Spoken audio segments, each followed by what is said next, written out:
might invite them. And do you remember some of those early people who came out to some of those meetings? Individuals, you mean? Well, individuals and or organizations. Right. I remember Alec Van Gerp, who was head of the Halifax Vocational School. I can remember O'Malley, who was head of the Akeley campus of the Dartmouth Vocational School. I can remember from the Red Cross. I was just going to say that too.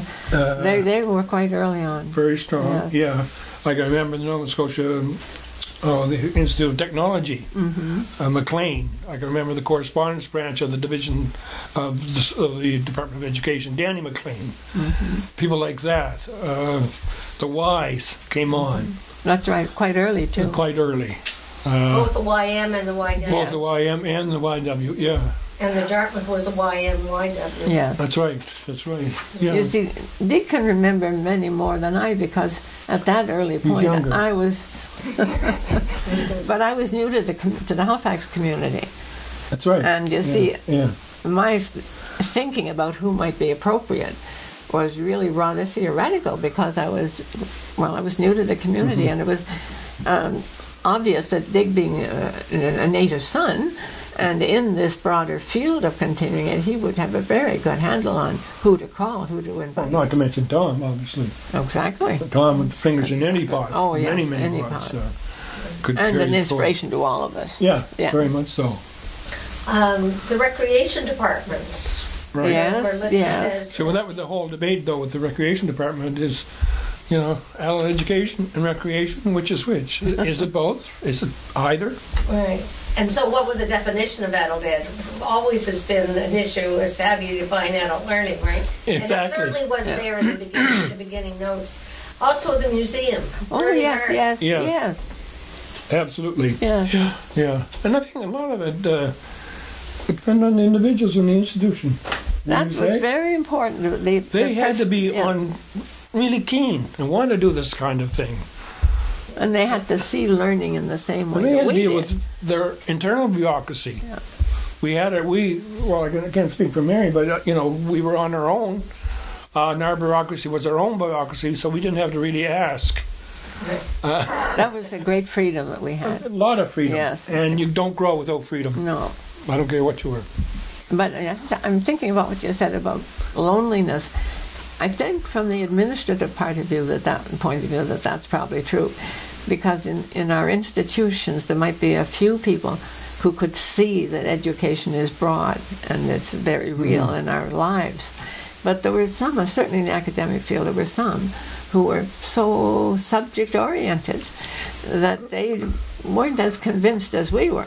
It's academic subjects. Yes. Not adult subjects. Well, that's right. And you're sort of more of, you're just a little bit edge above if you're in the academic world. And you're doing this discipline or that discipline. But if you're just working with the community, and that's maybe not as significant. Well, I can still remember Graham Morgan from King's, who was president of King's at that time. Little fella. And he, I don't know, just having someone, that quote caliber was sort of a support kind of thing.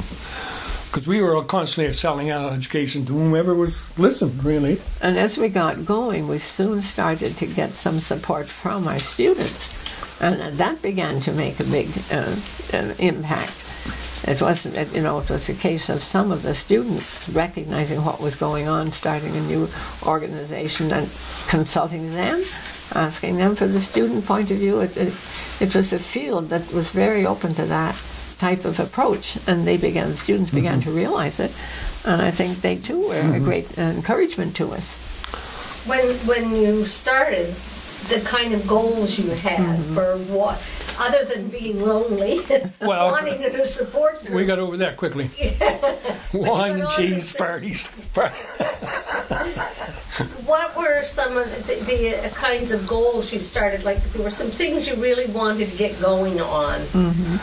Well, we had to sell our programs, right? And to sell our programs, you had to have advertising. Unlike today, in the cyber world, it's so much so different. So we needed a way to print-wise sell our programs cheaply to as broad a community as possible. And we had to sell the programs internally first Right. to our institution to prove to them that this is an aspect of education that is worth focusing on and that is worth putting some budget. That part of it was very important. Some people did not believe in advertising or promoting. And that made it hard. Yeah. At least in my world it yes, did. It would. Yeah. And maybe even in yours too, perhaps, to a certain extent, that if the administration doesn't see the value of our little area, then it's hard to get the funding for the promotion and the advertising that we needed to get to the people. Yeah. So that aspect was pretty important from the inside. I can remember Al Robinson getting very much involved for Halifax and making contacts with Fred Buckland at that time of the Mail Star to put things together for our first, wouldn't call it a newsletter. What was it called? Well, it was a form of a newsletter. You know, with the courses all listed in it. And, the school boards, 2 individual school boards at that time, had a lot of courses, but we had no way to sell them. And similarly, I do the Mount St. Mary's and Dell. So was joint advertising, trying to do that together, a key piece that helped find people to have a common reason for being Well, it together? certainly did as far as the summer school between those 2 universities, Dalhousie and the Mount. But I'm not sure that we could say it was that helpful for our other contacts. For your courses in the fall? No, to get the budget to promote certain things for adults, for adult learning, was sometimes hard for people who had been in the traditional system of working through to high school, then going to university and getting them on further. And if you're in that mindset, it was hard to get those academics to see that it was worthwhile.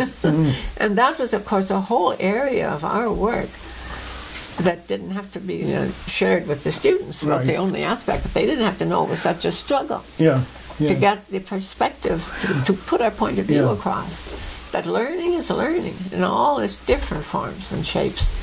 Now, I noticed that one of the goals that was initially set up was a directory of courses. Yes. I find that, even today we're talking about the same sort of need, only you're talking websites. That's right. But in effect, it's just using different technology. Right. The same thing. Right? The same thing. We used to have the Gestetner of the Mount. This kind of thing, But it was the technology of the day. Yes. So, but the goal...